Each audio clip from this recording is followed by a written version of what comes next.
Alright, how's everyone doing? Welcome to From Z to A, Alphabetical Interviews with Zach Andersen. I am Zach Andersen. Today we are here at Save Sound Studios for the 61st edition of Monsters of Acoustic Rock, and I am joined by Edmond. Hey guys, how's it going? Hey Zach, thanks for having me. Thank you for being here. So I'm going to ask you the difficult questions as long as it has something to do with the letters of your name. Sure. So we're going to start with Jay. Tell me about your musical journey. When did you first gain interest in becoming a musician? Do you have any memorable moments from, say, your first gig? Sure. So, I started in high school, when I was 17, and my first thing was opening for Ken Stringfellow of the Posies, the 90s band, the Posies. Oh. And it was a really cool experience. Got to meet those guys as well and become friends with all different types of people, like Dean Falcone, who's in the Connecticut scene, and that's kind of got my introduction here. Mm-hmm. But I was writing, I just had this ability to write. Always wanted to make music. I was never really a good guitarist until a little later. Now I can play rhythm, I know my chords and I know my stuff. Mm-hmm. But I always just a bug to write. And then the singing came way later. Yeah. Now, I was never comfortable singing. And then karaoke happened and I started becoming comfortable singing, which was really cool. And that kind of was the journey as me at different stages, and I'm still dealing with anxiety. I have bipolar diagnosed and dealing with ways to work that through that I can live a healthy life. Because you can. And mental health is so important because you can. But making music is what helps me through that stuff. Nice, excellent. Yeah. And is there anything essential you must do in order to get ready for a gig? Do you have any pre-show rituals? Oh man, it's usually, if I have enough time, I try to drink some throat coat tea, because it's a nice protection for the throat, and it's not just for healing, it's a little expensive, but it's good for the radio, because I do a radio show too, and I treat my radio shows just as much as I treat my music gigs the same way. Mm-hmm. But it's, if I have time. If not, I'm always I'm going to start just singing my favorite album in the car. Yeah. Today was Collective Soul's Dosage album, just to get here, Nice, excellent. And if you had to describe your style of music in 2 words, what would those words be? That's a good one. I like that. I think you did that. I would say mental journey, but mental health. Okay. That's mostly kind of where I come from, is speaking from the soul. Mm-hmm. I like mental journey. I think that's a good mental journey. I like that. And when writing a song, do you tend to start with music, melody, lyrics? Does it vary song to song? It varies. Sometimes I go to Purgatory Roasters on Queen Street. I'll start shouting out, but it's a local business. But I go there and I get, because I actually like noise when I'm writing. Okay. Most people like quiet. I shut the door and everything's quiet. For me, I like to have an environment around me. I'm a writer in disguise. Mm-hmm. I like to be the quiet one because in my life I'm not really quiet. Yeah. But when I go to the coffee shop, I can write a song, and I like going there. I've done writing at the diners too, and just observing other people. Searchlights was written that way. I observed a guy having a conversation, and that made me write the song. But most of the time, if I'm not doing that style, I free verse at home with my acoustic guitar, which is perfect for the show today. Mm-hmm. I'm excited to do this because it's a more raw side of me. I'm able to free verse, so if I hear chords I can just start singing. I'll record it on a voice memo app, and then I will work it out to make the song sound more congruent, and I'll rewrite it on paper. And so I used to have a really hard time writing as a writer, which is hilarious. I would rather free verse and then work it, but as I've gotten better, I write better now, which came a long way, Okay. Yeah. Nice. When coming up with a set list order, do you tend to meticulously plan things out ahead of time? Do you change things up on the fly depending on how people react to certain songs, or just wing it all together? So it's kind of a mix of all three. That's when you sent that question, I was like, oh, that's a good one. That's a fun one. So it's a mix of all three. What I usually do is I have my hour set list that I practice, and it includes covers, but I don't always play covers at shows. Mm-hmm. But it includes if I was playing a restaurant gig. Yeah. And then I'm if I do a show, I know that original. Well, I'm working on a new one. I kind of want to debut that today because it needs to come out. My gut knows. Yeah. But then sometimes I'm at a show and I'm I had it happen at the Cellar, the show we recently did together, and I had it happen where I was I'm not playing the Sane Riot stuff for my first band, and I played both songs because it just fit the atmosphere. I never had 31 people at a show before. It was so exciting. The Cellar, Dwell in 24, and just a great time, and that was on the fly. A lot of those, when I went to go back when you sent the videos, I was like, oh god, what song did I do there? I had to sit down and write a whole new set list for that, which was fun, but it was worth every moment. Yeah. Yeah. All right. Do you ever get nervous before playing a show? And if so, how do you overcome it? Oh boy, that's the question I wish I knew the answer to. I was nervous coming here today, had a panic attack because I didn't know if I found the right place. I'm a very nervous person. I can pretend and have a face that I'm not, but I think it reflects in my music. But my parents will tell you I'm an absolute, I don't know if I can swear, but I'm an asshole before shows because I can't, I'm working on it, because I don't want to be, because music is supposed to free you from that, you know, but I have an ego trip every time I go to do music. Am I going to be good enough? I have the self-talk gets real bad. I had, like, today I was like, you're not going to be good, you're not going to, and then I call out a gig. Sometimes I call out, and a lot of people don't understand why I run. It's because my voices in my head are like, you're not going to, and then I just got to keep powering through, and I guess the best kind of thing that helps me, which might help other people, you know, listen, and is you just got to do it. As much as it's loud, it'll be loud, but every time it gets a little quieter. And then one show you'll go and you go like, where were the voices? But then I was told by many big name artists in the music scenes of different places, if you don't feel nervous before a show, why are you doing it?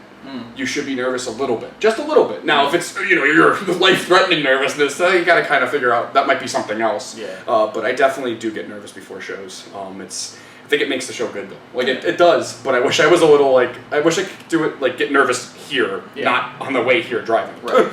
Yeah. Oh, I get that. Yeah. And what would be your dream collaboration, whether performing live or in studio? Oh wow. So for me, I always like the Posies, but it happened. They were a big band for me. Man, I'd love to work with like. Oh, that's a good question. Because there's too many. Because I love all types of music. But honestly, like recently, really want to work with Post Malone. Okay. I also kind of want to play Magic with him. I play Magic the Gathering. The fact that he plays Magic the Gathering just makes me. I don't even want to like make music with him, but like I would because I'm a musician. I would love to work with Post Malone. I like his new country album too. It's going a really good direction. But I just want to play Magic with him, and then if it happens that we pick up guitars and it gets a recording, I'd be very happy. But I would just want to play around a Commander with him. It'd be fun. Yeah. You know, it's an oddball answer, but it's definitely somebody I've been thinking about lately. Yeah. And I like to end all my interviews with 3 interesting or random facts about yourself that many people may not know. Well, most people know I have mental health struggles, but I do kind of like work hard on them. But a lot of people know that it's hard for me, like my anxiety and stuff, and my tones. We've talked about it a lot, but sometimes I just like people they find my songs and they find this like character, but the stories in the songs are true. They're not just a character. I've lived them. I just exaggerate them a little bit, like a comedian would do, and it's a lot of fun. But it's definitely. You know, I'm glad people listen in. I'm glad people are following along, and I'm glad that I'm finally making myself a foot in the Connecticut scene versus just sitting home going, I wish I had those gigs. No, I'm starting to get them, and it's nice. And I like to study Buddhism a little bit, and the flow of things, and that's something people might not know. As stressed and nervous as I am all the time, I do enjoy like when I can get in the flow, and then everything just kind of. You know, you start getting calls for gigs like this one, and start getting instead of like trying to force your way into things. But yeah, that's I'm very stoic when it comes to those things, but I'm also very emotional. So there's always a pull at each other. Yeah. But yeah. One more thing. Sure. No, one more. Oh, yeah. That'll be a good blooper for the reel there. One more thing. Yeah. One more. No, wait. I'm supposed to say it. That I'm just starting to really now. Jeb was really important to me, my Jeb project and Spaceship Truth and stuff like that. But I'm starting to really be me now. Jeb wasn't me. Jeb was a character I made up to it was an ego. It was an ego it was like David Bowie's Ziggy Stardust, you know. And now I'm finally realizing the J. Edmond thing is really working. And all along, the name that I've always wanted was my own name. Right. And that's something that maybe people don't realize J. Edmond is Jeremy Edmond. But it also could work as Jeb Edmond too. So it's still there, though the Jeb project is done. 60 plus releases with that project, which people might not know. But it was a lot of work. I'm just glad to be playing shows now and getting out and meeting new musicians. You know, I'm excited for the show today. Excellent. It'll be fun. Yeah, definitely. Well, thank you so much for being on the show. If you'd like to check out J. Edmond, please visit the link below. And now we'll cut to a performance from J. Edmond. So thanks again. We'll see you soon. Well, thank you guys for tuning in. Awesome.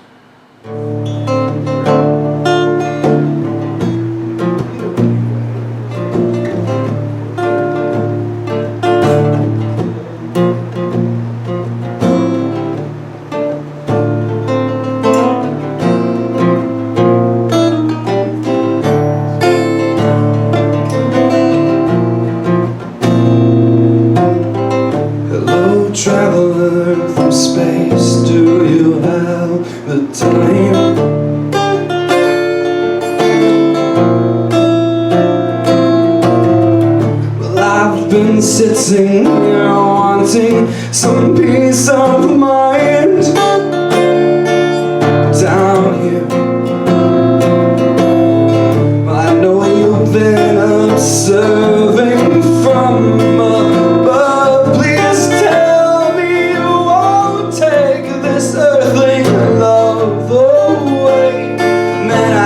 today, the way the people are, they're so disconnected, they're all isolated.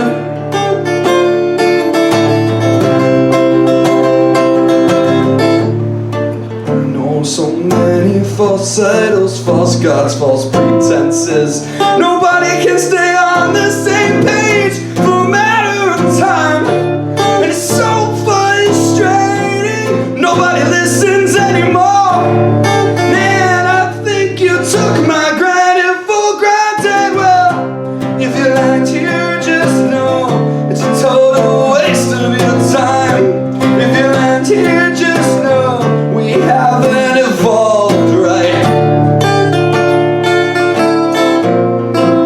Granite in the sky, spaceship truth lies. Well, Mindy left an hour ago. Now I'm sitting in a field, you know. And granite's been turning its lies into the social lives. Well, I tuned into the radio, heard the aliens were coming, so I hit